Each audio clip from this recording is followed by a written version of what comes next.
When your cat headbutts you, they're literally marking you with scent glands on their face.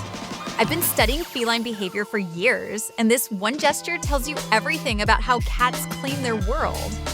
Cats have scent glands around their cheeks, chin, and forehead. When they rub against you, they're depositing pheromones that say, "This is mine, this is safe, this is home." It's not just affection, it's territory marking mixed with trust. So next time your cat does this, they're basically saying you belong to them.